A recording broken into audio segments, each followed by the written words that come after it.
This is George Newbern, the voice of Superman. This is Kevin Conroy, the voice of Batman. And you're listening to the DCAU Review, hosted by Cal and Liam. Streaming at DCAUreview.com and on your favorite podcast app. The original Justice League has become a memory. I am resigning from the Justice League. What's going to happen to the League now? We rebuild. From the ashes of that great conflict, a new team has arisen. A much, much bigger team. Each of you brings something different to the table. Old friends, new heroes.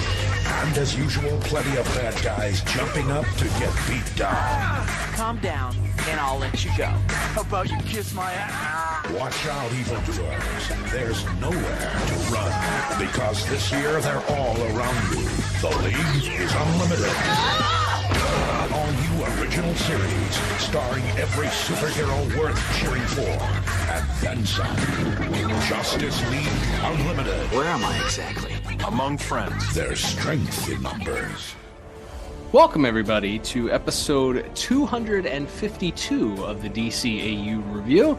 I am one of your hosts, Cal. With me, my good friend, good brother, the man that runs our Twitter account, Liam.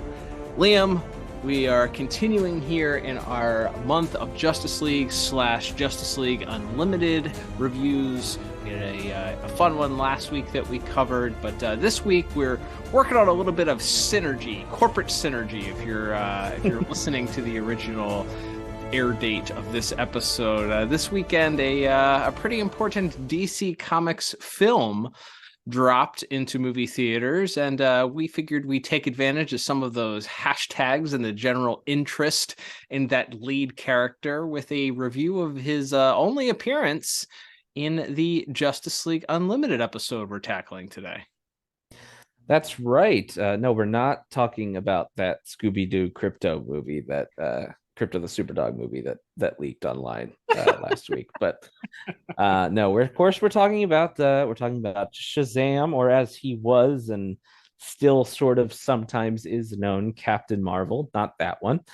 And of course, we have Shazam, the sequel to the 2019 movie, the live action movie, in theaters this weekend. As of recording time, we thought, what better time to tackle a very famous and memorable episode of Justice League Unlimited, appropriately titled Clash. That is right. And as we mentioned last week, this is the next installment in the Cadmus story arc that was taking place here in Justice League Unlimited. Arguably, and I think once we get through today's episode, I'd be interested to hear your thoughts on this. But I dare say the best writing in the entire, as far as like long-term storytelling is concerned. Man, it's hard to beat these Cadmus story arc episodes, but we will delve into our plot in just a moment here. Liam, briefly, before we get into the plot, interestingly enough, and I didn't know where to slot this in, so we'll start before we discuss the plot. But of course, Captain Marvel famously has had an interesting relationship when it comes to DC Comics, and there's sort of a reason why he didn't make any appearances in DC animation before this, and why he may have only made one appearance overall. And that's because the general rights to the Captain Marvel character, aka Shazam character, are one is a story in and of itself, and how DC Comics came to own this character, his origins, him being initially like sort of what was believed to be sort of a inspired or spoof of, or perhaps a direct copy, depending on who you ask, of the original Superman character. Boy, this guy had a long and winding road to make it into a DC animated property. Absolutely, yeah. This is Captain Marvel, Shazam is really a character that dates back decades and decades, and as you mentioned, if a little bit of a squint test, clearly bears a somewhat of a resemblance to Superman. The dark hair, the square jaw, the red and yellow in his costume. So much so that Yes, and so much so that the DC, or as they were known at the times, National Comics, brought a lengthy and vicious lawsuit against Fawcett Publications, as it was known at the time, which after, it was a long drawn out process, but what basically ends up happening is that Fawcett Publications went out of business and kind of sold off some of their characters, a lot of them to Charlton Comics, which also ended up getting bought by DC eventually. And so, yes, it was a long and arduous journey to get here, but eventually DC National Comics, as they were known, did obtain the rights or purchase the rights to this Captain Marvel character and brought them into the DC universe proper. However, that's only half the battle, really, when you talk about legal troubles involving this character, because there was also, like with Batman, like with Wonder Woman, there was a Captain Marvel or Shazam TV show in the 1970s. And once a show has been made, and in those days they were usually made in partnership with a television network, that kind of complicates anyone else ever using those characters again. Wonder Woman has had complications with that over the years, as far as her not being able to appear in the Batman Beyond episode, The Call. Obviously, Aquaman had that issue later on as well in the later seasons of Justice League Unlimited. So Captain Marvel, Shazam, not alone in that department, but yes, it's a thorny and complicated, tangled web, to mix metaphors here. And but thankfully, at least, we were able to get one appearance. There was actually, as mentioned, there's some trivia. Saw some quotes from Dwayne McDuffie, who's one of the writers, of course, credited on this episode, that there had been at least one other time they had tried to work him into Justice League in the episode Hereafter, in the spot that it going to Lobo. Amusingly enough, they wanted Captain Marvel to be the original sort of replacement Superman in that episode. And then on the other hand, I think they had some plans going back as far as even Superman the Animated Series. They always kind of had the idea of wanting to play off this fight since they've been allowed to appear in the same comic book. Superman and Shazam have come to blows quite a few times, and I think they were kind of itching to do that. And it even complicated Captain Marvel starring in his own animated series at one point as DCAU legend Paul Dini, and one of the most legendary comic book artists there is, Alex Ross, had worked on a pitch, and that kind of got stuck in development hell due to the legal issues with it. So just a long and winding, complicated road, but we arrive at this episode, and suffice to say, they did not squander the opportunity with their one shot, their Eminem reference here, to use this character. Yes, and we're not even going to go into the fact that Marvel Comics also had some legal issues with them using the name Captain Marvel. I was going to say, there's a reason that there's never been a comic called Captain Marvel, that is or at least since DC has owned it. Like, they could call him Captain Marvel inside the pages, but not the comic itself had to be called Shazam or some variation of that.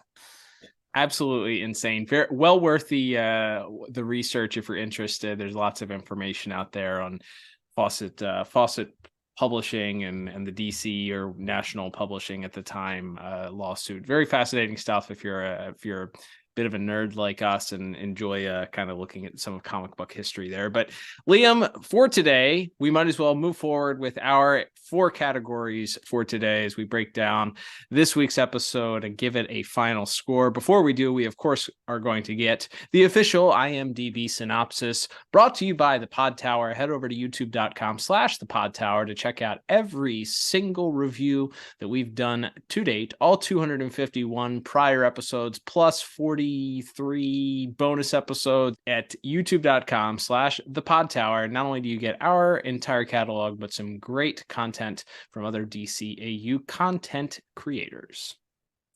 Absolutely. So this is the synopsis for Clash, which was written by Dwayne McDuffie and J.M. DeMatteis, directed by Dan Riba, with music by the Dynamic Music Partners, and animation by Dong Wu. And that synopsis reads as such. Captain Marvel joins the Justice League, and his innocent presence inadvertently causes friction with Superman. I mean, it's not very descriptive. Seems like it could have been a little bit more forthcoming with some of the. I mean, it sums up the first like 5 minutes of the episode or so, I would say. Yeah, you're leaving out a pretty big plot point. But yeah, we can get into it with what's a pretty exciting episode. We start out with the Parasite wreaking havoc in Metropolis, fighting what a ragtag crew of Justice Leaguers we have in this opening sequence here of Elongated Man, Metamorpho, and Batman fighting the Parasite in Metropolis. And we get to the point where, as the Parasite is wont to do, he's absorbing various Leaguers' powers, and that leaves Batman a little bit outgunned, and so it's time to call in some reinforcements. John, we're in trouble.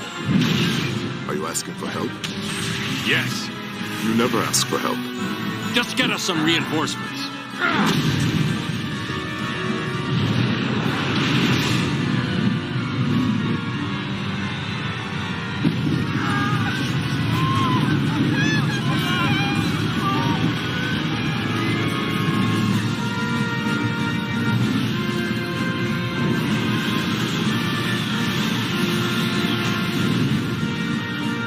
Superman, you're needed. I'm in the middle of something. Can it wait? Unfortunately, no. It's the Parasite. Give me half a minute and I'll be right.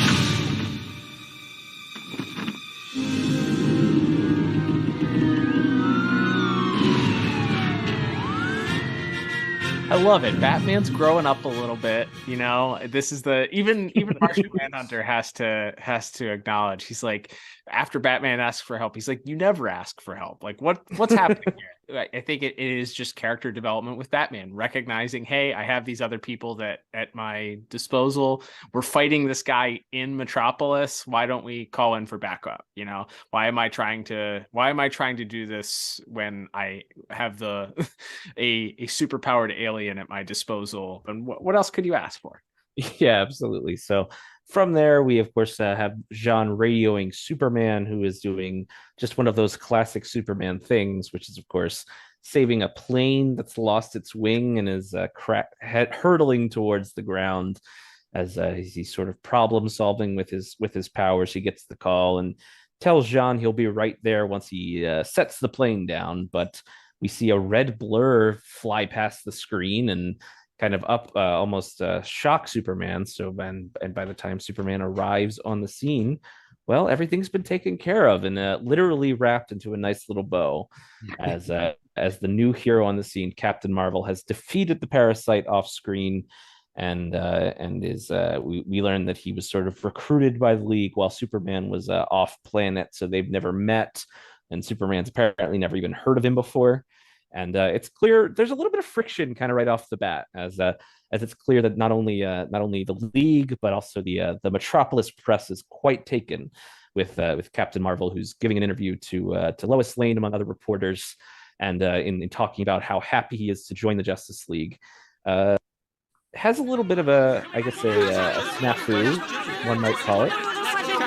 Gosh, take it easy, folks. One at a time, okay? Lois Lane, Captain, Daily Planet. How does it feel to be part of the Justice League? How does it feel? Like I've waited my whole life for this. I mean, being on the same team with Superman, Batman, Wonder Woman. I still can't believe they actually let me join. What is it you value so much about the League? Golly, I guess it's all the good they do. Not just helping people, which is great. I mean, that's the reason we're all here in the first place, right? But they really make a difference. They change the world. How so? Well, just look at Lex Luthor. He used to be a supervillain, for Pete's sake, and now he's one of the good guys. I think it's terrific that he's running for president, don't you? Are you moving to Metropolis from Fawcett City? No, ma'am. I help where I'm needed, but I'm a Fawcett boy at heart. Just one question. Just one more question. Sorry, folks, but I really gotta go. Before you go, He talks about how proud he is to be part of this league and how they not only are they heroes that catch bad guys, but they also look to redeem people like Lex Luthor. And isn't it great that Lex Luthor is running for president? and that's and that's where we kick it off there as the captain excuses himself and flies away in a hurry.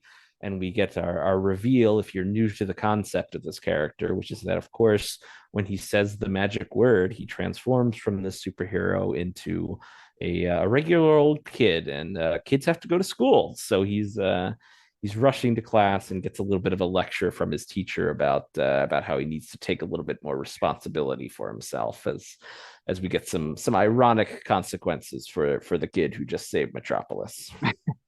That's right. And slide in here a little trivia tidbit. If you didn't know, it was found on the DCAU wiki. The school, the middle school, I guess, that he's going to, or elementary school, is named the C.C. Binder Elementary School. So named after the co-creators, C.C. Beck and his longtime collaborator Otto Binder. So that's pretty neat that not a surprise at all that the DCAU, the people in charge of the DCAU decided to slip in some cute little Easter eggs there. But yes, as we return to Captain Marvel, no longer Billy Batson, he's doing his rounds on the Watchtower. It's pretty awesome to see, because you get this kid who's sitting in this elementary school, and then you realize that Captain Marvel, something about Captain Marvel is that he very much is a kid in an adult's body. Like he very much carries some of those very innocent characteristics with him. Golly and gosh and oh boy and holy moly, or like his catchphrases. Like he's very aw shucks, leave it to Beaver type character. So and that carries with him, just because he's transformed into this adult human male that has these superpowers, doesn't mean that he's no longer the child. So it's kind of like this thing, and they establish that as he's kind of walking through the Watchtower, seeing all the different leaguers and just kind of being in awe of them and trying to chat them up. And he's interrupted as he's doing his rounds and called to the proverbial principal's office by Superman. And it's not just Superman who's in there, but it is in fact the original 7, as they are there all waiting and just kind of looking at him.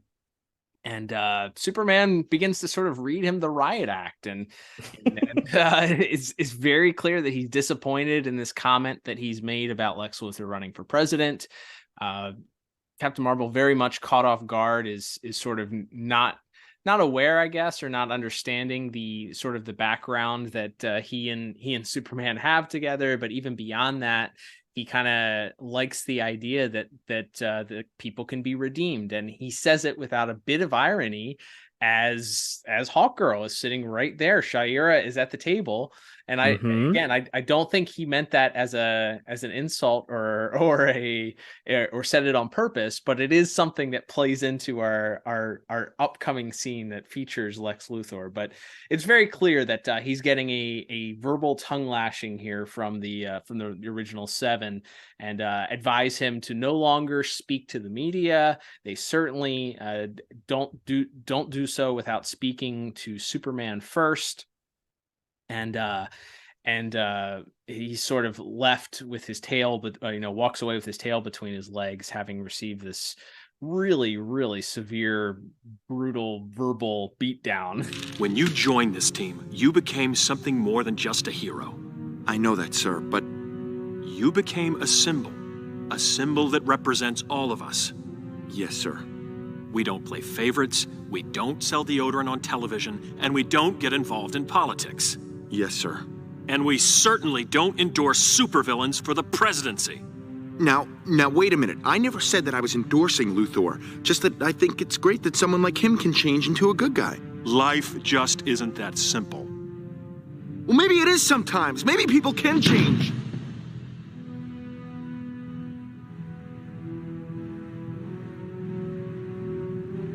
Can't they? You are not to make any more public statements without running them past the League first. Is that understood? Yes, sir.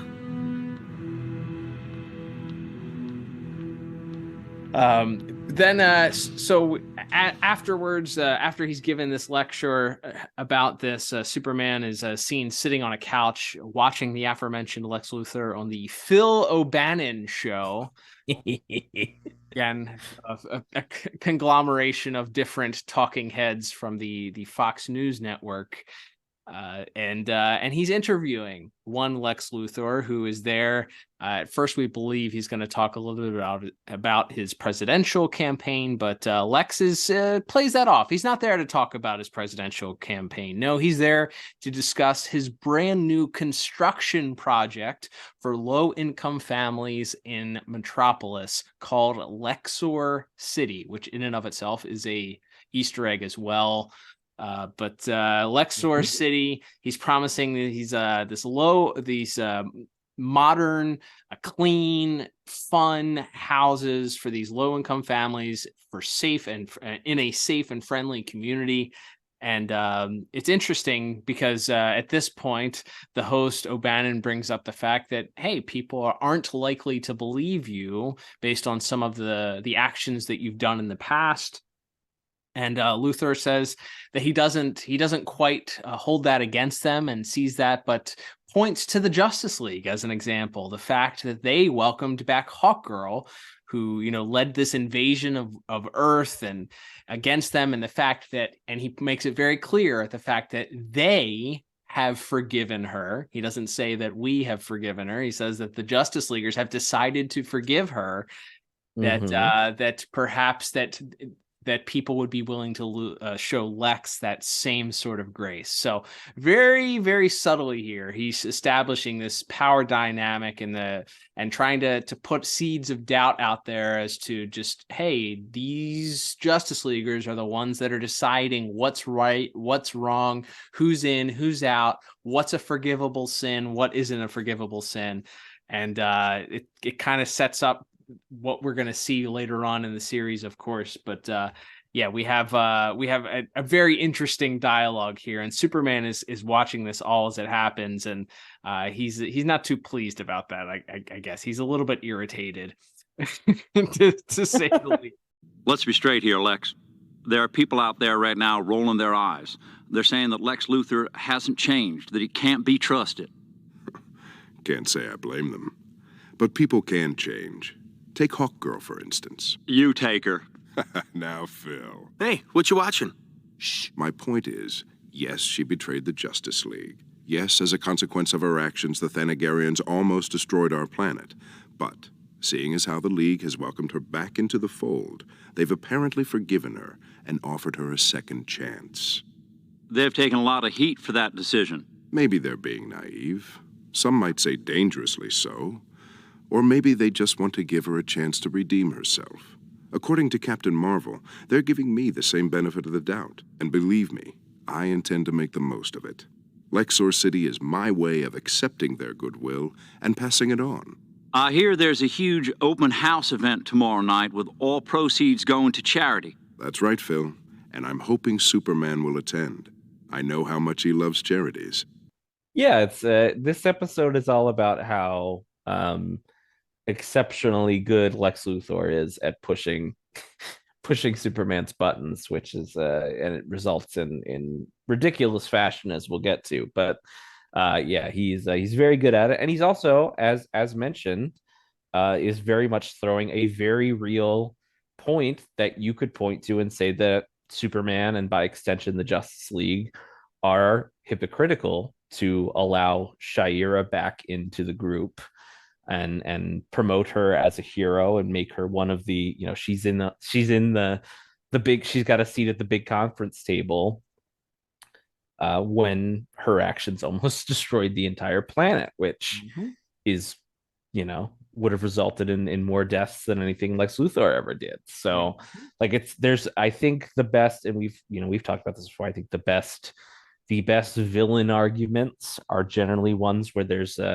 some truth to it, where there's a nugget of well, you kind of got me there, and I think that does exist here. And Also, again, Lex is doing it clearly to push Superman's buttons, but at the end of the interview, he mentions that he's doing a big charity event to kick off this Lexor City, and he invites Superman to join him to try to help raise some money for charity. And Superman's sort of left stroking his chin, not sure what to make of things.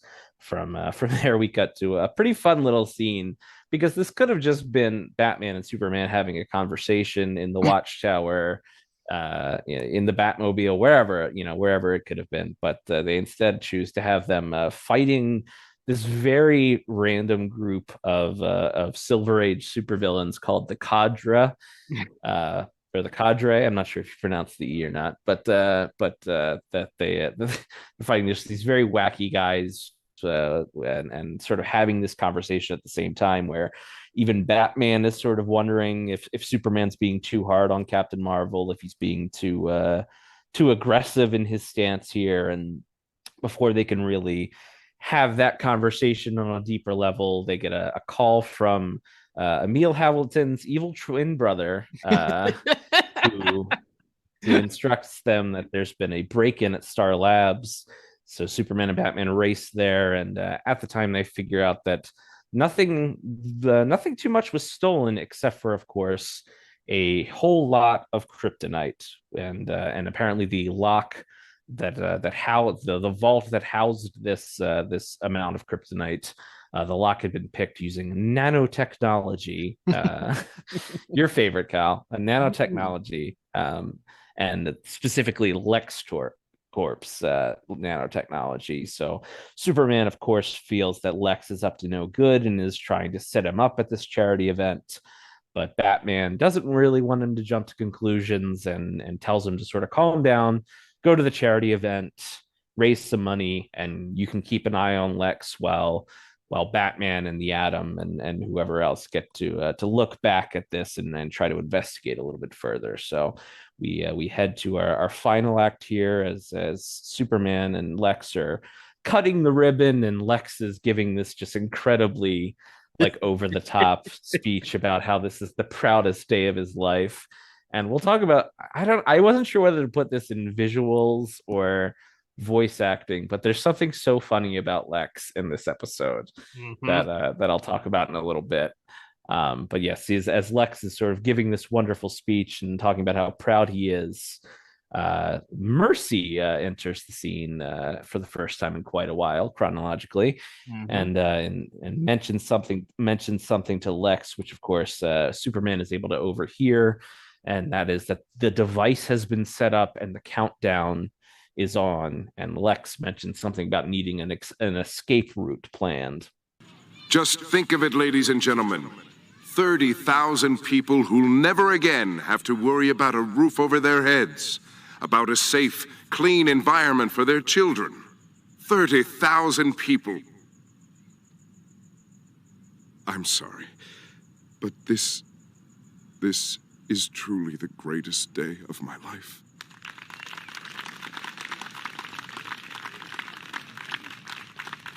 I never knew you had such a sentimental streak, Lex. Oh, there's so much about me you don't know, Superman. I'd like to thank the Man of Steel for putting aside our differences and lending his prestigious presence to this very special night. Anything for a good cause. To Superman, our hero.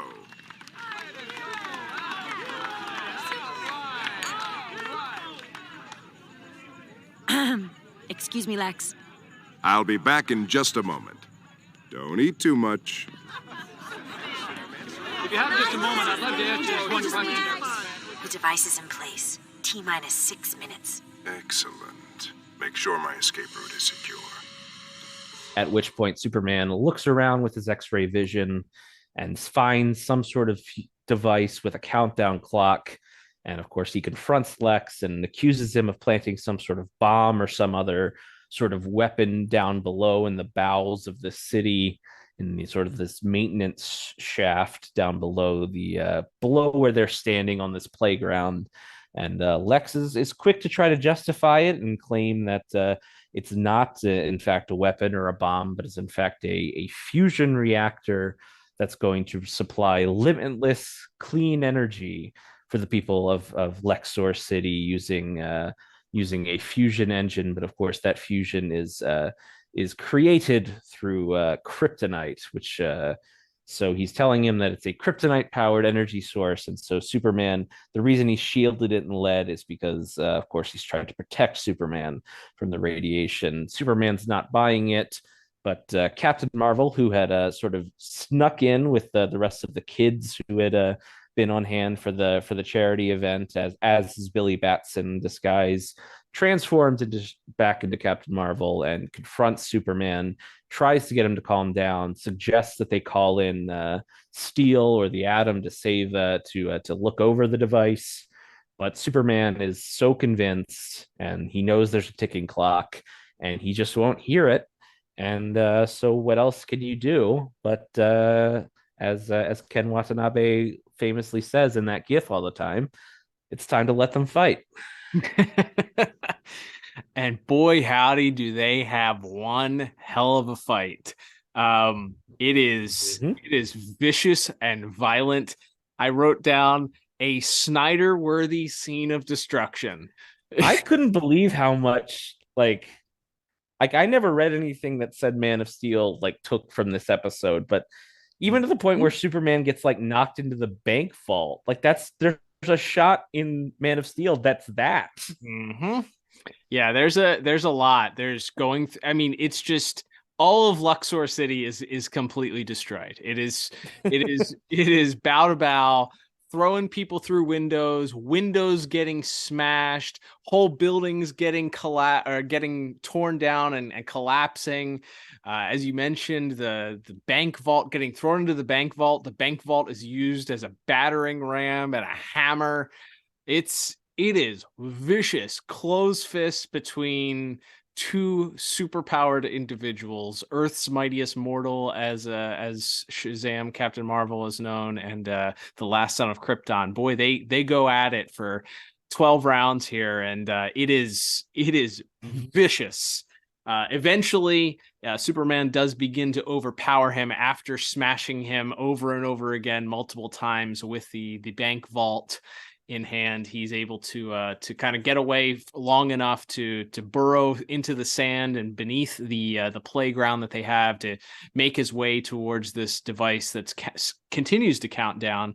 Captain Marvel is close behind him, and they begin to fight underground a little bit, and then we get my favorite trope that was taken directly from the Kingdom Come amazing Alex Ross, Mark Waid written story, where Captain Marvel uses the Shazam lightning in order to continually shock Superman.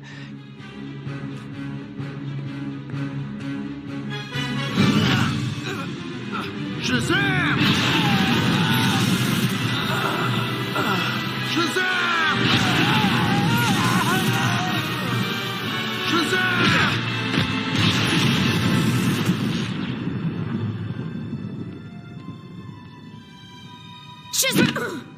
Fight's over, son. He kind of gets him in a bear hug and says Shazam over and over again in order to shock Superman. If you've read Kingdom Come, you know how important that was, and what an incredible scene that was in that graphic novel.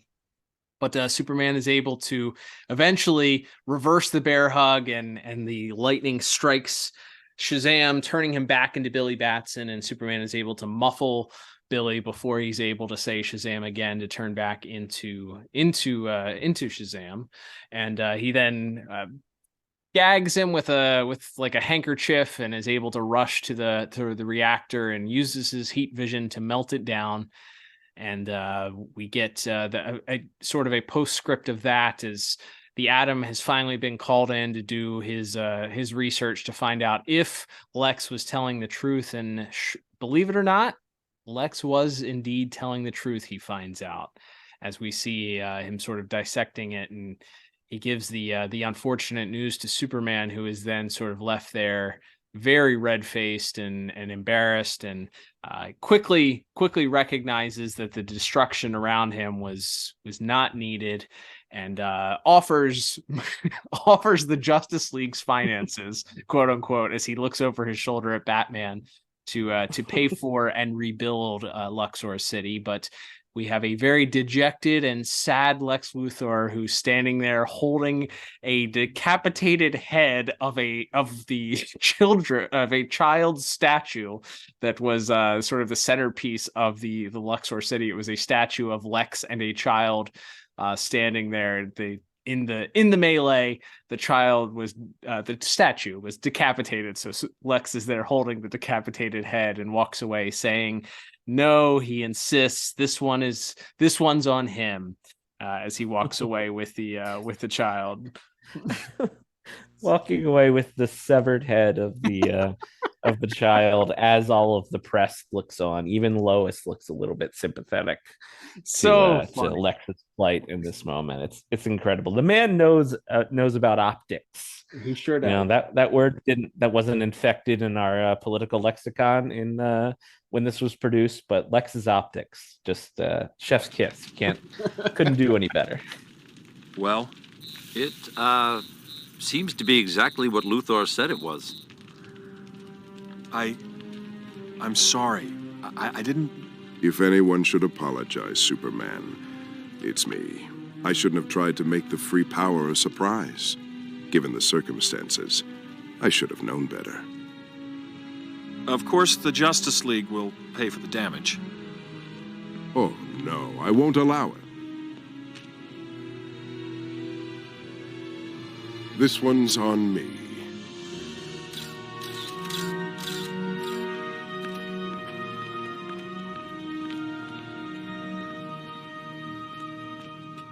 Indeed, and so then we get a final scene back at the Watchtower as the original Seven are once again greeted by Captain Marvel, who's walked into the.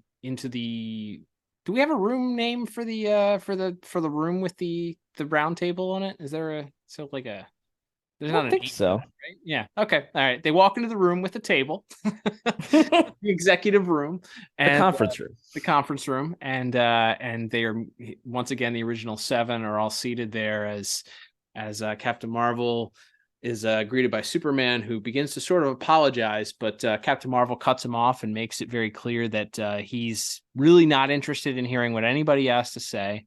But he, at that point, gives this sort of really sad soliloquy of saying that he's going to quit the Justice League because the Justice League doesn't act like heroes anymore. And he talks about not only did he look up to the entire Justice League as his heroes, but he especially looked up to Superman. And Superman really has disappointed him at this point, and for that reason, he's quitting. And he sort of walks out and leaves the league there, sort of in silence. And Superman begins to talk and sort of own his part of what had happened. But Bruce is very quick to acknowledge and try and comfort him and let him know that he was set up by both of them, or they set him up. And Superman sort of pauses for a second and then realizes what he said and tries to figure out what he means by they. And that's where we get our final scene of the episode. The plan worked better than I'd hoped. All I wanted was for Superman to destroy the energy source. But battling Captain Marvel? Demolishing Luxor City while those media morons filmed every horrific moment? It was more than I ever could have hoped for. Everything's going according to plan. And we're just getting started. As he pops some champagne and pours 2 glasses, hands one of the flutes to this shadowy figure who steps out of the shadows, and it is, of course, none other than Amanda Waller, who is obviously at this point in cahoots with Lex. There's some sort of diabolical plan here they have, setting up the Justice League to continue to have some bad press run-ins, and we'll figure out what that is as we go into our next episodes here in that arc down the line. But boy, what a great ending, Liam. How do you put a bow on this entire plot here? To me, this is, and we talked about this at the start of the episode. You mentioned that this is often looked at, this whole Cadmus arc is often looked at as maybe the creative high point of the series, of any of these series, in fact.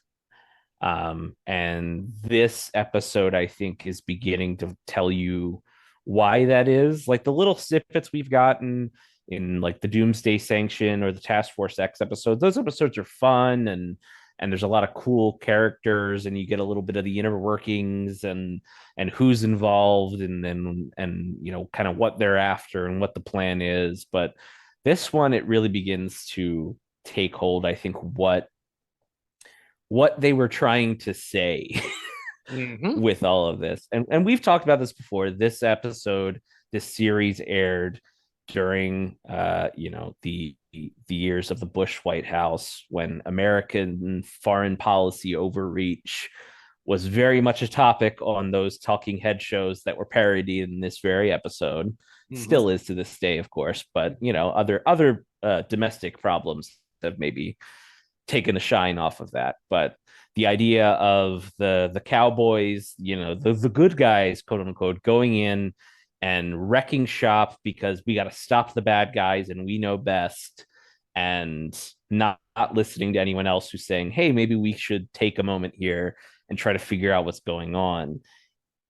Even if there are, as we found out, right, Lex really was up to no good. It really was the setup. It really was a plot.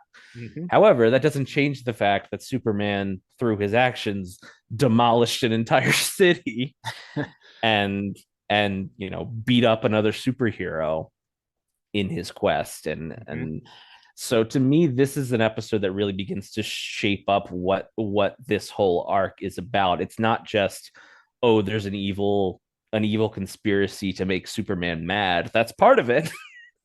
That's like 90% of what Lex is after. Spoiler alert. It's just to make Superman mad.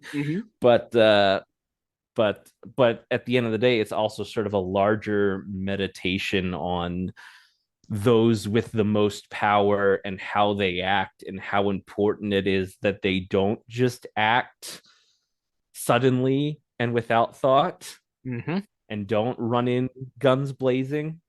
And to me, this episode and framing that through the eyes of you know, the Captain Marvel character, who sort of almost sometimes feels like it's been preserved in amber and is still like a 1950s pulp hero saying golly and holy moly and all this stuff, and he's a more simplified, you know, less of a three-dimensional character. At least for this version, he's sort of played that way.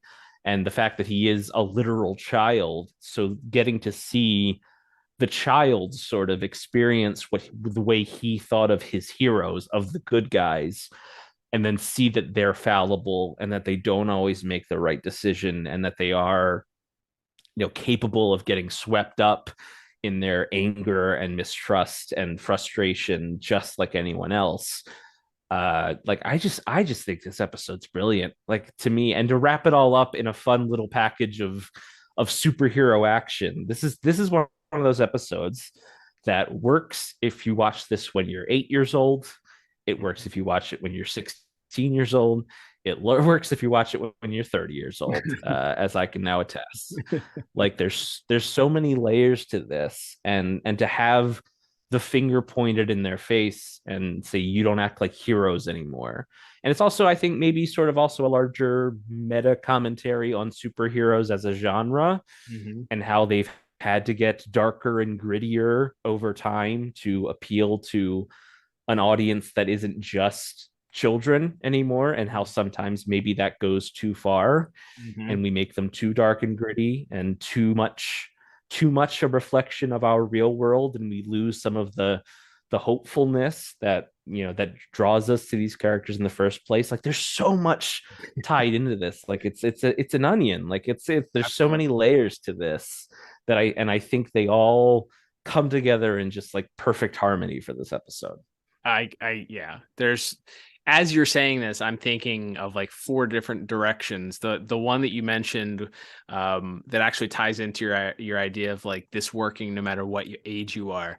The audience is sort of like the is Billy Batson in this episode. You're learning that you're growing up. Unfortunately, you're learning that people that you idolize, the people that you look up to, the people that you, unfortunately, because of the world that we live in, regardless of whoever your hero is, there is sure to be some sort of dark side or time in your life. Give them long enough, and there will be time for them to let you down in some way. If you, whether you want to admit it or not, it's human nature, because we're flawed individuals. You will learn at some point. You will be Billy Batson facing your hero, whoever that is, and recognizing, provided that hero is an actual living, breathing human being and not a comic book character. But you know what I mean? Like you'll face them, whether it's a parent, a teacher, a celebrity, whatever that a politician, whatever whoever that is, you will come face to face with the reality one day that person is fallible, has a dark side, has parts of them that are ugly and dirty and nasty. And as much as we want to sit here and believe that our heroes are these godlike heroes, these people that we can look up to and idolize, the truth is that that's not true. That's not real. So you, the audience, one day will come to face, much like Billy Batson with that idea that, man, and it may not be as severe where you decide to disown the person at that point or not want to have anything to do with that. But honestly, as much as people talk about, cancel culture or whatever in today's day and age, a lot of that stems from that reaction, or realizing that these people that we've put up on these platforms or have these high expectations for oftentimes do not meet those expectations. And because of that, you disappointed me. I don't really want to have anything to do with you anymore. You lost that spot as a person in my life for me to look up to. So I think there's also some commentary in this episode that you could apply to like the idea of redemption and people that do deserve it, or people, there are people that will take advantage of that and people that are sincere. So you have that dynamic. Interestingly, 18 years ago, they were sort of, the layer of cancel culture was still there. So much you could look for in this episode. But I wholeheartedly agree with you. The idea that, again, we look at this, it's a children's cartoon. Yes, it's on Cartoon Network. Yes, this originally debuted almost 18 years ago, June the 11th, 2005. So yes, it was on Cartoon Network. These were generally came on at 10 o'clock at night, 9 o'clock at night, 8 o'clock at night. So it's a 8 o'clock at night Saturday episode. It's not necessarily like a Saturday morning cartoon. So maybe the audience is skewed a little bit, but still at its heart, it is a children's cartoon. So you're dealing with these deep, heavy, real things that you don't see in other cartoons. So yeah, this is a masterpiece. As we talked about, Mr. McDuffie's writing, J.M. DeMatteis was responsible for the teleplay, and then Dan Riba was the director. So you have just incredible synergy between all three of them. Like, what an incredible piece of art this episode is. And I think there's probably better episodes. There might be better episodes as we go through the rest of this arc in the future. But boy, this one really stands out to me as just it's an incredible piece of writing. As you mentioned, the layers just, I think, create such an interesting dynamic for it. So I had no choice but to give this a perfect 10 out of 10. Yeah, same exact score here. 10 out of 10 for me as well. It's just for all the reasons we just talked about it. Like I said, I think this is just, it's one of those things. We talked about this a very long time ago. I think back in when we reviewed Mask of the Phantasm for the first time, which was within our first 10 episodes, I think, about how when that movie came out, the famous syndicated show with the movie critics Siskel and Ebert did a feature on Mask of the Phantasm, and they talked about how that movie sort of helped them see animation as a vehicle in a different light, and how they thought that story was even more emotionally moving and interesting than the live action Batman movies and things like that. And it sounds kind of silly to do now, I think, because we had the Pixar renaissance of the 90s and the 2000s. And I think people see anime, Eastern and Western animations as it's a storytelling tool. It can be made, very simplistic stories for children. It can also,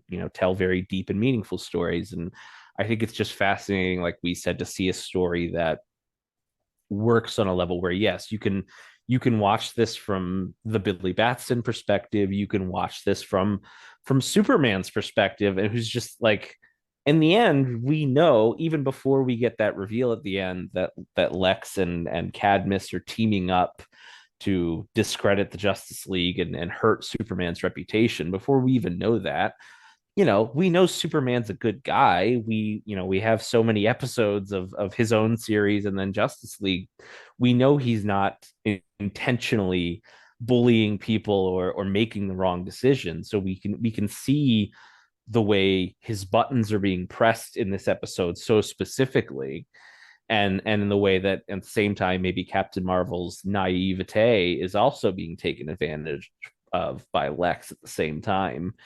And then we can, so we can appreciate on that. And then, as we said, for all of the various metaphors and analogies that we can make out of this episode, from, as you said, from the way we view celebrities and pop culture and athletes and, superhero comics through the decades and all the way to like political commentary. It's just a masterpiece. And I think that's reflected obviously in both of us giving it a perfect score. We'll just add, it sounds kind of like silly at the if you just put it on paper, like, oh, Superman gets tricked into destroying, this Lex Luthor's creation. Like, that kind of sounds silly. But because of the way that the story goes, Superman's desire to just not, like, he holds this grudge. He can't believe that Lex has turned over a new leaf. Like, he knows him intimately. He knows that there's no possible way. He has to be up to something. So the fact, and he's right. He absolutely is right. But the fact that Lex is one step ahead of him or two steps ahead of him in this whole thing, like, it makes it work. It makes it work so well. It's so good. Oh my goodness. I just can't say it enough. It's really, really good. Man, we could talk about the plot, I think, for the rest of the evening. Just, how fun it is. There are little bits. I love the Bruce and him interaction too, as you mentioned during the fight. Like, Bruce is trying to be the voice of reason a lot in the episode, and then ultimately has to be the one at the end to be like, no, you're okay. Like, you got tricked into this. This was an elaborate plot. Like, I know you want to own this, but this was an elaborate plot to fool you. So Bruce definitely has an interesting dynamic. I also, of course, we have the benefit of knowing where this is going, but clearly you can see the seeds being sown here for, is this team going to take the ultimate authority of being the Justice Lords? Are they going to head in that direction? Because they're suddenly deciding, they're the deciders, ironically, to borrow a quote from the aforementioned President Bush. Like, they're the ones that are deciding who gets forgiven, who doesn't, who's right, who's wrong, who's up to something, who isn't. They're the ones that are in charge, and they're the ones that, regardless of what everybody else is saying around them, they're going to move forward, and they're going to make the choices as to, who gets power, who doesn't, who's capable of redemption, and who's up to no good and who isn't. So yeah, there's so many great things about this episode. I just want to keep talking about it. But let's move on to our next category, Liam, for the sake of time, and that is animation and visuals. As we mentioned, Dan Riba was the director for the episode. Dong Wu responsible for animation. Man, this is there's like a couple of production inconsistencies, some things that little tiny mistakes here or there, people's eye color changing, couple of scenes that were, that Superman's like S in the scene where he gets bear hugged, his S reappears because they kind of reuse the same scene when he gets shocked before it gets burned off. So there are a couple of things that are like, yeah, those should have been caught. But I mean, we could go on again probably for hours talking about the fight sequence between the two of them. So let's save that for the very end to kind of chat about. Did you have any other highlights that you really enjoyed that kind of stood out for you visually? Oh, well, I mean, first and foremost to me, it's just getting Shazam, Captain Marvel brought into this world for the first and really only time, at least on the television screen. There's some tie-in comics and things that he and some of the other Shazam family appeared in, but just getting him in this world, it is pretty much like those very early Fawcett comics. Shazam was just brought into the DCAU. It's the classic suit. He's got like the smaller cape that kind of hangs over one of his. It's like the Elvis cape, basically. He's got like the big collar, and it kind of doesn't really go down past. Doesn't even like go down to his waist. Like it's this short little shoulder thing, and just the way he interacts when he transforms into Billy Batson, and he doesn't have any whites in his eyes. He just has these big round eyes, again, just straight out of those very early comics. So you can see that they wanted to pay homage to the sort of the very classic version of the character and that design. I think that's a lot of fun, and yeah, that whole opening action sequence, as mentioned, where as many times as we've seen the Parasite fight Superman, we just saw him last week, in fact, when we reviewed Secret Society. Seeing him take on other Justice Leaguers' powers, I don't think we really saw that at all. Certainly not at any length. So it's fun to see him. That sequence where Batman is sort of one-on-one with him, and he's getting stretching, and Batman throws the exploding Batarang, and he begins to explode, and then sort of reconstitutes himself, and then he's lighting the Batarangs on fire and everything using Metamorphose powers. That's a really, really fun sequence, I think, just to open the episode. And then, Superman catching the plane. We always talk about how it can be dodgy when the 2D animated characters have to directly interact with the CGI vehicles. But I think they managed to pull that sequence off pretty succinctly, as far as we sort of see Superman fly underneath, and then I think it's kind of changed where the plane is more just painted into the background, and we just sort of have we use the motion of Superman and then the cape and everything going as he's putting out the fire. I always like a good Superman problem solving sequence where he's using the breath to put out the fire in the engine, and then flying it back. So that whole opening sequence, I think, is great, where you really set up the drama, and there's a little bit of like, oh my gosh, is Superman going to make it in time to save the rest of the Justice League? But then this newbie comes literally blurring into the screen and saves the day. I think that's a really fun opening sequence, and yeah, I think that's a lot of fun. And then, as mentioned, and we'll talk about the actual fight itself, but really throughout this entire episode, I assume this was a deliberate choice. No matter what Lex is saying or what emotion he is supposed to be experiencing, his face does not change like hardly at all, other than like maybe his eyes kind of shift a little bit, or he gets like the tiniest little like smirk on his face. Like he's just like, and which to me works so well, because it's like it's obvious that he's putting on this persona to try to irk Superman so much. But it, like, to me, that I don't, and it's one of those things where I don't know if this is intentional or if it's just because this Lex design, it's harder to emote with him. But I just took it as him, like, he can kind of put the right inflections on his voice to sound like a regular guy, like a changed man. But you can't, the eyes don't lie type of thing with Lex in this episode, where he's just very, he kind of just has that default sort of smug look on his face, even when he's sort of trying to quote unquote reason with Captain Marvel and Superman towards the end of the episode, or or when he's on the talk show in the one sequence. So I really enjoyed the visuals of how kind of annoying and irksome Lex is in this episode. Yeah, that little bit of subtlety that they did, whether it's him at one point, I think during the interview, the fake Fox News interview, he sort of looks directly into the camera with this very devious look when he's talking about the hot girl situation.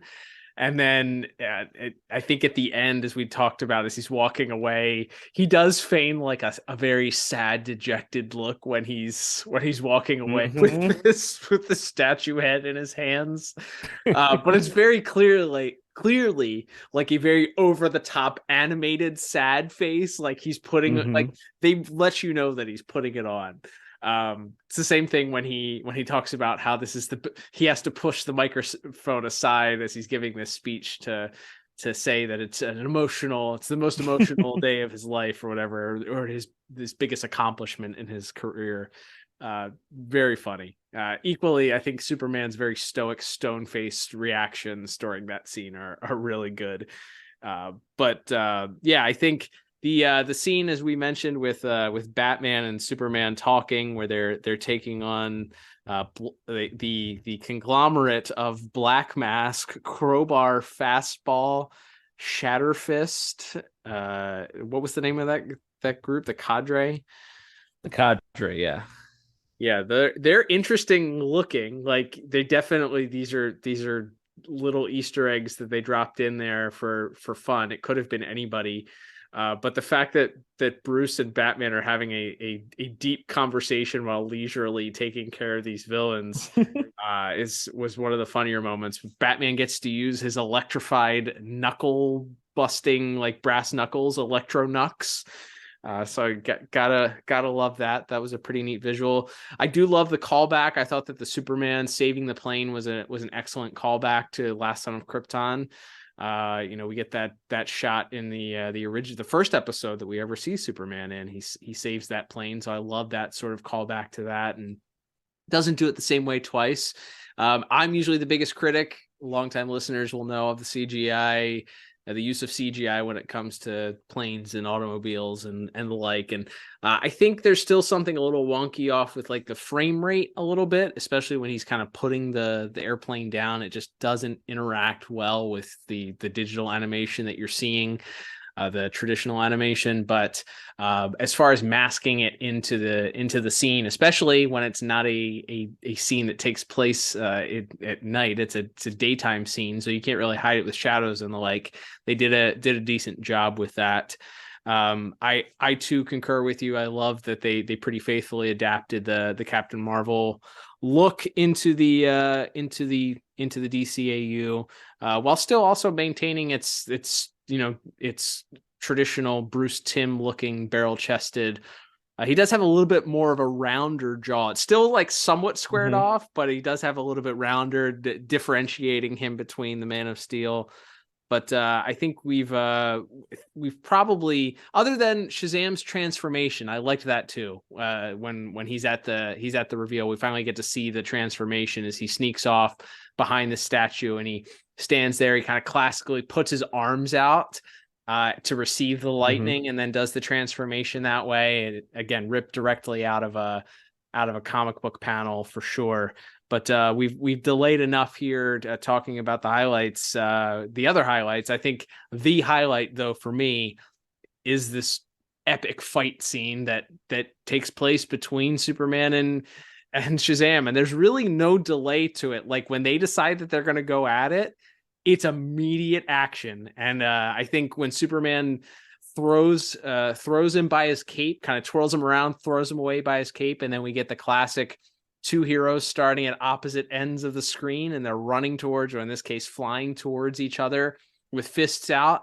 And then we get kind of close-up shots of them both rearing back, and then they kind of both meet with punches and both end up going in the opposite direction. And we see the glass of the buildings around them shatter. Another thing that I feel like was influenced in the Snyder Superman film. But, boy, man, it's just beat after beat. There's hard punches thrown and being grabbed by the cape and hurled into buildings. And, we get these occasionally get these very real close up shots of them rearing back and throwing fists. And it is violent and vicious. And man, it is action packed for 4 straight minutes of just like beating on each other. Absolutely, yeah. It's just that I think that was what I was impressed with. One was knowing this came so many years before the Snyder films. I was very impressed with how brutal the fight was, and I think what stands out to me is that really for the first time in this universe, in this televised universe, it's Superman fighting someone who is pretty much an exact match for him in a very public place where neither of them are holding back at all. And so, yes, you have these giant shockwaves where you see the buildings, and this is, I think, also a good use of. There's definitely some CGI use as far as making the buildings rumble, and the shockwaves that go when they collide is definitely, I think, there's some CGI effects there, and I think it works very well, sort of making the building shake and all of that. And as you said, yeah, there's the viciousness of the fight itself and knocking each other through buildings. And there's a couple of shots where Superman is punching Captain Marvel through the building, and we kind of follow them in sort of one continuous shot as they're just breaking through walls from one side of the building all the way and then out the other side back into the sky. Just some really cool continuous shots that, again, credit to the director Dan Riba and to the animation team on hand with Don Wu as well. And then that final bit there I think is great when Superman, who is more experienced, kind of has overmatched him, and maybe he has this one last idea of and we get to see that even though he's a kid, and that's sort of one of the Shazam powers, which is sort of maybe inconsistently applied in more recent adaptions, which that he's wise, like he's a smart guy. Mm-hmm. That's the S in Shazam is for the wisdom of Solomon. So he just grabs Superman and calls the lightning down on him. I think is a really fun idea, and so, again, something that's kind of a classic comic trope that we've seen in a few different versions of this. So really fun idea to sort of end the fight that way with him calling down the lightning to try to just put Superman out. Like that's his Hail Mary to try to put him down. And the gnarly burn chest scar that Superman has after the lightning hits is pretty neat as well. So yeah, it's just a really, really fun sequence, and just hats off to everybody involved. Yeah, it's impressive, and until maybe the final fight that we get for the next to last episode of season 2, I think it's arguably the most brutal fight that you're going to see between two characters. It's rough. It's impressive. The action, everybody just looks incredible. The choices for how they did different close-ups, and as I mentioned, like the cuts where they cut into the character, whether it's Superman or Captain Marvel, pulling fists back, or whatever the brutal use of the bank vault as this sledgehammer, just pounding, and I was like, oh my gosh, it's brutal. Superman is not pulling punches with this guy. Mm-hmm. It's strong. So there was a couple things to nitpick, a couple of inconsistencies, so I couldn't give it a perfect score, but I ended up giving a 9 out of 10. I think that you could just watch that fight scene on repeat probably for the next couple of years and find new things to enjoy from it each time you watch it. It's really impressive. Yeah, absolutely. And as we said, ending it with the press taking photos of Lex solemnly walking away, holding the head of the statue of the child is a great little bit there. And that very final shot of the episode of Lex and Walter, they're in this very low lit room, and they're toasting, and they just have these these smirks on their faces. They're so happy their plan came to fruition. I think that's such a great way to go from that bombastic action to the scene in the conference room with Captain Marvel kind of reading them the riot act, to this very quiet, sinister moment to end it on, to let us know that they're, as Lex says, that it's just getting started. Just fantastic, and some great visual cues in that final scene, especially, I think. So I also ended up giving it a 9 out of 10. So another strong score from both of us. Yeah, I'll also mention the scene with after Captain Marvel has resigned from the Justice League. They do a great shot of him walking away, and you get the point of view from behind, him literally walking away. Some Spider-Man No More panel vibes with that a little bit. Mm-hmm. Get kind of that look from behind him, really the finality of he's not looking back, like he's done at this point. Like he's really, really done. So greatly enjoyed that. Yeah, and a couple other just little visual things.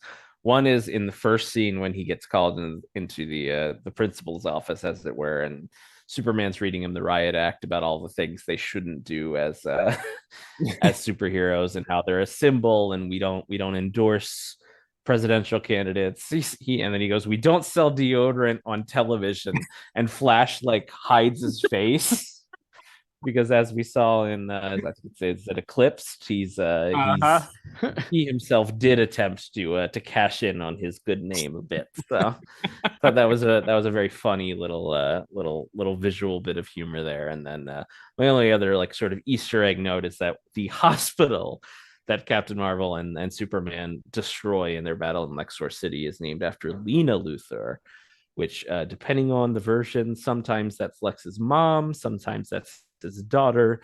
I think in the Supergirl live action show, it was his sister. So another fun little bit of a lot of fun Easter eggs as far as the backgrounds and names of things in this episode. Yeah, we also mentioned Lexor. Actually, it's Luxor City in the show, but Lexor City was apparently the planet Lexor. This is from the DCAU wiki, by the way.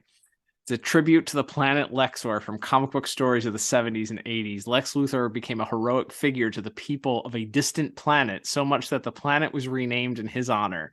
Luthor would retire from crime to benevolently guide the worshipful populace of Lexor to prosperity. However, Lexor, much like Krypton, was destroyed, an event which Luthor would unfairly blame on Superman, reigniting the ongoing rivalry. Is this still canon? I hope this is still canon. So. In DC things that I think should always be canon are that Superman made Lex bald by blowing chemicals into his by blowing out a chemical fire with his super breath, and the fumes causing Lex's hair to fall out. That should always be canon. And I think Lex having a planet called Lexor that he was the hero of, that he screwed up and then he blamed Superman for, that should also be brought back. So James Gunn, if you're listening, we got the announcement that he's writing and directing that new Superman movie in a couple of years. Ball's in your court, sir. Bring back Lexor. Oh man. All right, moving on to our next category, Liam, which of course is going to be music. As you mentioned at the top, Dynamic Music Partners, responsible for this week's soundtrack. Man, there's a couple of great things I think about this soundtrack. We get a couple of good callbacks. We get a little bit of the Batman, the animated series theme when we first see Batman enter his scene and fighting Parasite. We get a very pronounced Shirley Walker Superman theme, as Superman flies in to save the plane from its certain doom. So right off the bat, we're already scoring extra points here in my book with these hero themes.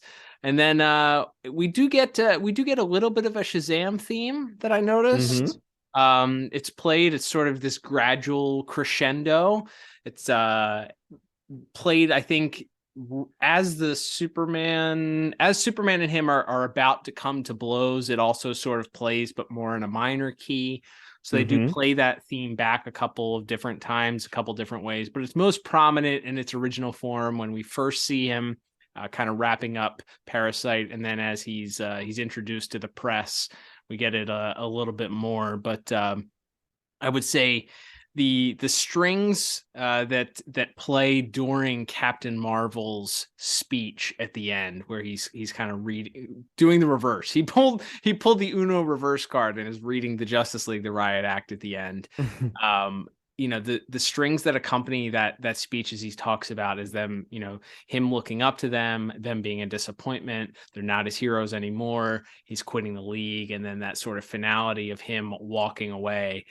Just soundtracked perfectly. It was like, I was like, man, this could be right out of a movie. Like this is strong stuff from our dynamic music partners. And then I think polishing everything off, the cherry on top, I think, is that the final scene with Lex and the reveal of his diabolical business partner, or not business partner, but partner in crime here. And I think that the soundtrack that accompanied that with Amanda Waller's reveal was really strong also. So I ended up giving music a very strong 8 out of 10. Like I said, with the callbacks, I felt like it was good enough to boost it by a couple points normally, but those other things that they added in there, and the Captain Marvel speech scene, I thought was also really strong. What about you?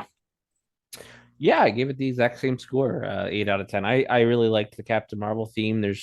It feels almost like a cousin to the Superman theme. It kind of feels like some of the same notes, and even though it's laid out much differently and played in a different key, and it isn't quite as triumphant and righteous maybe as the Superman theme. It doesn't quite have the pace to it, but I think that also kind of works for the character, who is a little bit more simple and simple.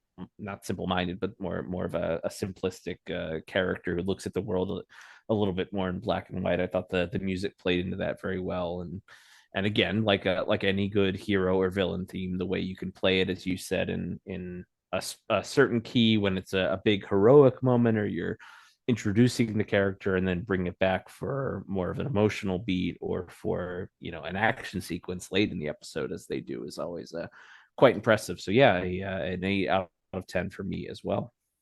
Love it. All right, Liam, let's move on to our final category of the day, which is going to be voice acting. We have not a huge cast, because we have a lot of characters that appear but don't actually speak.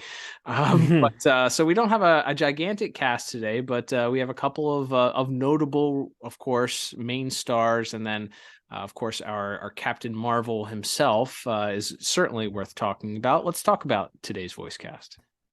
Yeah, we do. Like we'll get into the big ones, but we do have a surprising amount of guest stars who are in like one scene in this episode. We do have John C. McGinley as the Atom, and also briefly as the talking head on the news show. Phil O'Bannon. Of course, Phil O'Bannon, yes, playing, of course, John C. McGinley, probably best known from his turn on Scrubs as Dr. Cox, and in Office Space as well. Kind of fun to see him back, but very, very brief. I think he has like 2 lines as the Atom in this episode, funny enough. But we also have Lisa Edelstein returning as Mercy, who played her in the original animated series and in her subsequent Justice League appearances.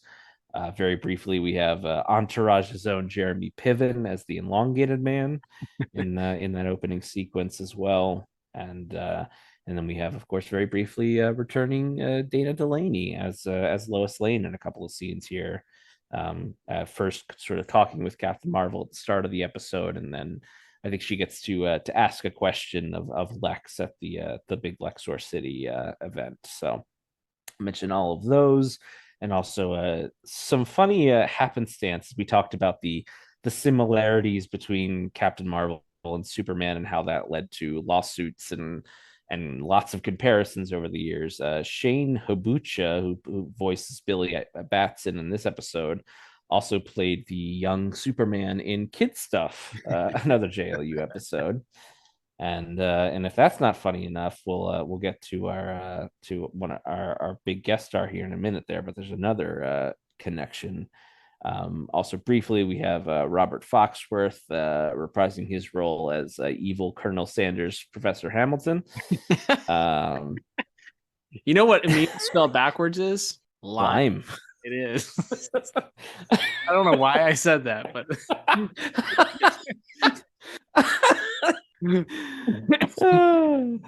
Professor Lime Hamilton.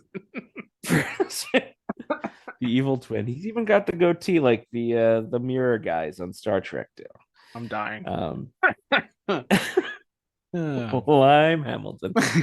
But yes, we have Robert Foxworth as Lime Hamilton, and that sort of rounds out our guest casts. In our main cast, we do very briefly have Carl Lumbly as Jean radioing into Superman at the start of the episode. But of course, we have a little bit of the late Kevin Conroy as Batman, as well as you said, kind of playing the good cop in this episode for a change. I love his line about why they like he refers to Captain Marvel as the Boy Scout, and Superman sort of takes offense to that a little bit. He's like, I thought I was the Boy Scout. And he's like, well, yeah, but then we met Captain Marvel, and he's like, I don't get what everybody likes about him, essentially. And then Batman's just like, we like him. He's sunny.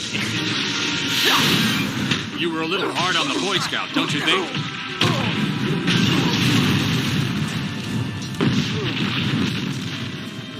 I thought I was the Boy Scout. I did too, till I met Captain Marvel.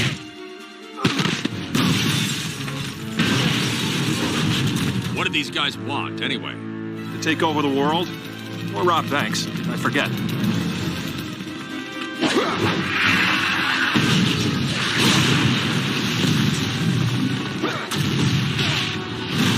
But back to Captain Marvel. Why is everyone defending him? We like him. He's sunny. The delivery, Kevin Conroy's delivery of that line, so like criminally underratedly funny, like just so good. Like absolutely, I was rolling at him referring to Captain Marvel as Sunny. I think that's fantastic. And yeah, just a fun reversal of roles to see Superman kind of be the aggressive one and Batman being the one trying to calm things down. I think it's a fun bit in the episode.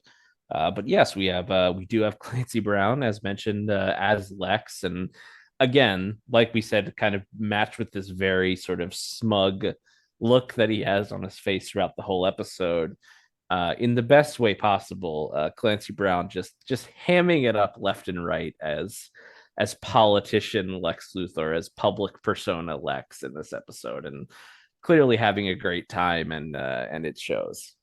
Yeah, it's from the get-go, like from his little appearance when Phil O'Bannon tries to get him to talk about his presidential campaign. He's like, "Oh, I'm not here to talk about that." Like it's so good. And then at the end, to the end where he's toasting.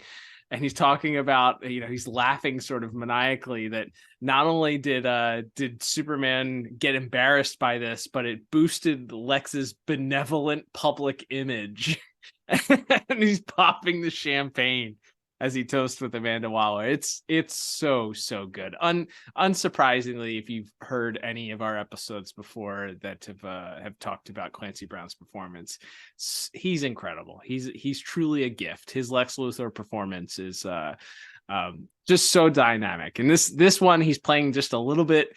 He has to be. He went from like the unhinged Lex from the Injustice League episodes to this version of Lex where he's still unhinged, but he has to keep it under wraps. It's just a different way than he did when he was Lex on Superman the Animated Series. It's just a little bit of like change in how he delivers the lines, but it's there if you listen for it, and it's so funny. Absolutely, yes. He's so good, especially as we find out the plot of the episode is so much centered around very publicly pushing Superman's buttons. He's just, yes, he's so over the top in the best way possible in communicating that is Mr. Brown. So a great job by him. And then we have our main guest star of the episode, one Jerry O'Connell, voicing Captain Marvel, aka Shazam, in this episode, which is funny for a couple of reasons. One being, of course, he is a pretty famous actor in his own right, and for some reason he had a talk show for a couple of years. I was going to say, I would refer to him as Television's Jerry O'Connell. Television's Jerry O'Connell. You know what? I guess at a certain point, you try the syndicated daytime thing at some point, you know? Mm-hmm. But yes, Stand By Me's Jerry O'Connell, Kangaroo Jack's Jerry O'Connell as Captain Marvel in this episode, who ironically, and I would assume, based on them both working on this show, perhaps James Tucker was perhaps impressed with his performance as a superhero here, because when it came time to pick a Superman for the what is sort of known as the DC animated movie universe, or the Tuckerverse, as we kind of like to call it here, Jerry O'Connell, in fact, got the nod as Superman for quite a few of those animated movies that came out over the last over the 2010s. So he clearly had that heroic effort in him. But while I think he's just fine as Superman, we haven't really gotten a chance to talk too much about him as Superman in any of those DCAMU movies that we've reviewed. Boy, he's a great Captain Marvel, because he has, even though he does have this deep booming voice, there's this very like childlike, which of course, you know, is important, I think, to playing this character. There's a very like innocence and excitement, and like, you know, it's like if Jimmy Fallon's public persona were like authentic. Like it's just like a real like, wow, this is so cool to everything he's doing in this episode. Like he's so earnest in everything he says. When Superman's, you know, lecturing him over and over again about how, you know, life isn't that simple and we don't endorse supervillains, and he just slams his hand down on the table and says, well, maybe it is, maybe people can change. Like there's something so childlike in a good way of the way that's how a child would react when, you know, when their parent or their teacher or coach or whoever is sort of talking down to them and telling them they've done something wrong and they want to stand up for themselves and defend themselves. He doesn't have a great argument to make for why he believes Lex has changed. He's just, well, people can change, can't they? Mm-hmm. And sort of as soon as he has that angry reaction, he sort of looks around and sees the rest of the seven sort of staring back at him sternly, and he's immediately kind of sheepish and backs off. Like he's I think he's so fantastic in this episode of really capturing that like youthful exuberance in an adult man's voice. No, he's fantastic. You're absolutely right. Yeah, he does an incredible job. I think he's extremely authentic. He conveys that innocence that you're looking for, the excitement. Like he's excited to be a superhero. He's not beaten down and world weary like Batman. He's not as angry as Superman. And it's also different than like the Flash, who's like a goofy grown up. Like this is you have to convey the joy, the enjoyment, the oh shucks, as you mentioned, like the capturing that like 40s and 50s superhero style. All of that is captured here, and another fantastic casting here by Andrea Romano for this character, because I think Mr. O'Connell did a great job of capturing all of those different dynamics, while also at the end he does come off like, hey, he's grown from the start of the episode to now. He may still be a boy at heart, but he's grown in his character and has to deliver that speech. The speech that he delivers at the end is incredible. Like it feels incredibly authentic. Look, Captain, I want no more lectures. I called this meeting and I'm going to have my say. But my whole life I've looked up to the League. You were my heroes, every one of you. And you You were more than a hero. I idolized you. I wanted to be you. Whenever I was out there facing down the bad guys, I'd think, what would Superman do? Now I know. I believe in fair play. I believe in taking people at their word and giving them the benefit of the doubt. Back home, I've come up against my share of pretty nasty bad guys, but I never had to act the way they did to win a fight. I always found another way. I guess I'm saying I like being a hero, a symbol. And that's why I'm quitting the Justice League. You don't act like heroes anymore.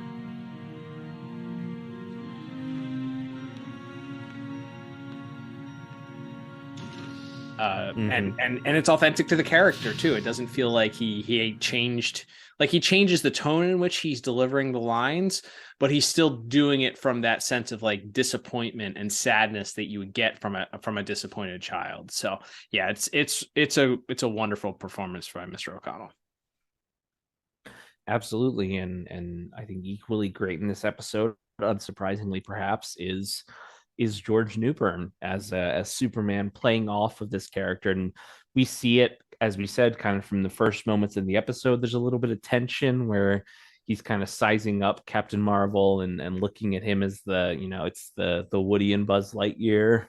Captain Marvel's the shiny new toy on the scene, and Superman feels maybe a little underappreciated. And then as the episode goes on, and it feels like he's being justified in his sort of uneasiness with Captain Marvel because of this Lex stuff, and then culminating in that scene, he comes across, he gets very sort of aggressive and stuck up as the episode goes, to the point where I think my favorite line in the episode is when Captain Marvel's trying to calm him down and is trying to say, hey, let's get the Atom or Steel down here, and Superman just goes, you don't have X-ray vision, I do. There's something down there. I need to stop it. Like, he's so dismissive of him in a way before the fisticuffs ever stops. He's just like, he's so, for lack of a better term, disrespectful to Captain Marvel as a person in that moment of like, get out of my way. You don't know what you're doing. You're the wet behind the ears rookie. You don't know what you're doing. You're an idiot because you believe Lex Luthor is a good guy. I need to take charge here. You don't understand. Out of my way, Lex. I don't know what's down there, but... Hey, guys, let's take it easy, okay? Captain Marvel, thank heaven you're here. He just won't listen. You don't have X-ray vision. I do. There's some sort of device buried beneath us, and I'm shutting it down. No! If you touch it, it could go off. Go off? So you admit you put a bomb under this city? Not a bomb. An experimental fusion engine. It'll supply nearly free energy to everyone who lives here. See? Then why the lead shielding? It's for your protection. The engine creates energy through controlled fusion of kryptonite molecules. See? And why didn't you tell me this? Maybe I was afraid you wouldn't believe me. Let's call the Atom or Steel to check the device over. See if what Luthor says is true. At least someone around here is keeping a cool head. There's no time for this. You can't just...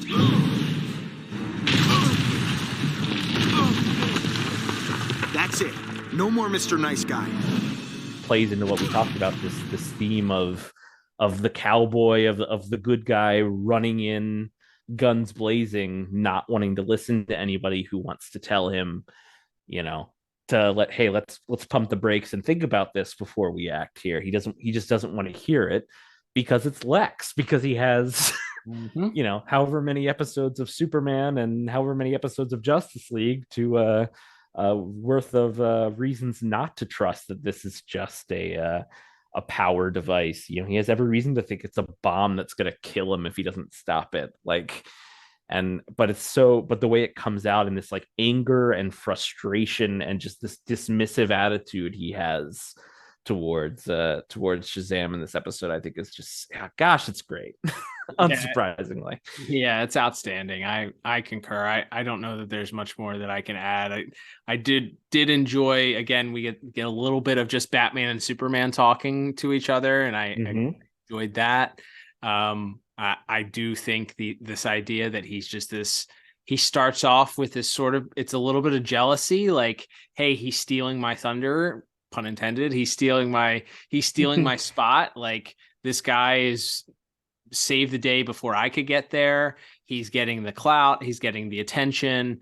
The other leaguers seem to really like him. So you have this like little thread of jealousy that he has to communicate, but it's coming out in all of this dialogue as anger.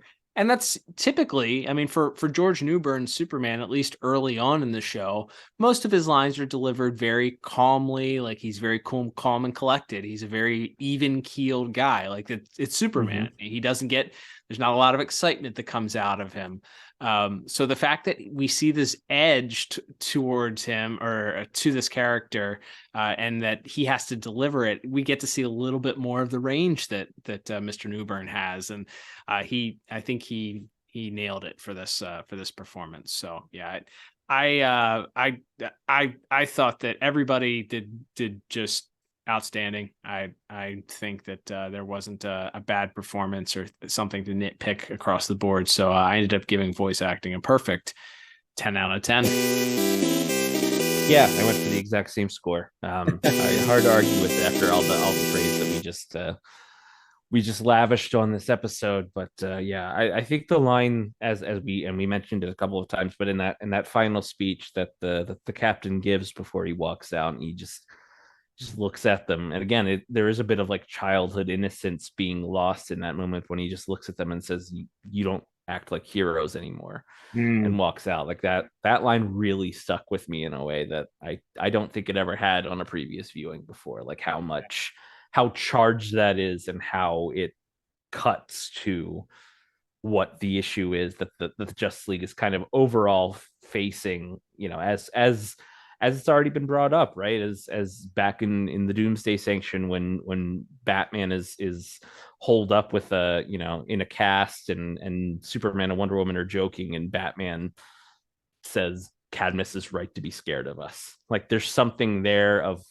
the change that has happened, and the world is now looking at Superman saying, no, you're the one that's wrong. Like, you're the one that needs to change, not the world here. And like, it's something interesting to just have it thrown in his face in such a simple way like that. Just, again, hats off to everyone in the cast, but especially to Jerry O'Connell and George Newbern this week.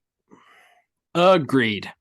All right, Liam, let's total up our scores here as we wrap things up, and quote me if I'm wrong. I mean, correct me if I'm wrong, but we pretty sure we were even across the board, 4 for 4 identical scores here today. So shouldn't be too hard to do the math here once I tell you my final score ended up being a 37 out of 40. What about you? Yeah, in fact, you were right. We were on the same page in all 4 categories for the first time in a long time, but or maybe not. Maybe it happened recently, but I think we went 3 for 4 recently, but 4 for 4 is not, that tends to be a rarity, believe it or not. Yeah. So, but yes, I am also sitting at a 37 out of 40 for my final score as well, which knocks it just over the threshold to get into our top picks category, as well as any episode that we rank 36 or higher. So this one definitely belongs in there. Agreed. I don't even really think we need to talk about rewatchability this week.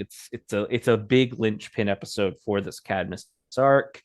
It's the one and only appearance of an iconic character in this universe. Yep. And it's just a great episode. So 3 for 3, 3 thumbs up for rewatching. Whoa. Yeah, I wholeheartedly agree with you. All right, Liam, that will begin to wrap things up for this week. Thank you, everybody, for tuning in. Don't forget, we would love your support for the podcast. You can do so a myriad of different ways, a few different ways to do that. You can subscribe to us on your favorite podcast app, Spotify, Apple Podcasts, Google Podcasts, whichever one you listen to us on. Subscribe to it. If it lets you leave a review like Spotify or Apple Podcast does, leave a 5-star review for us and leave a little blurb about what you like about the podcast. You can interact with us via Spotify. We post our polls and our questions of the week. Those are Spotify exclusives because we are a Spotify podcast. So if you listen to us there, head over, you can answer the questions, respond. We'll usually pin the best answers or the answers that we receive. So feel free to interact with us and vote in our poll. You can also interact with us via our social media at DCAU Review. Another way to support us is to follow us both on Twitter and Instagram. You can do that. You can also check out the show notes if you want to support us, and if you're feeling generous, you want to support us with some finances. There's a link that you can donate to us directly if you'd like to in the show notes. It's also available on our Spotify for Podcasters page, or you can also head over to DCAUreview.com and check out our shop. There's a link to that in our show notes as well. And of course, last but not least, support us by going over to youtube.com/thepodtower and subscribe there. Hit the notification button and like our videos as they are posted. Liam, we are continuing here in the month of March with more Justice League. What are we looking at next week? That's right. We'll be reviewing yet another episode in this incredible Cadmus-arc, and that is the very next one on the docket.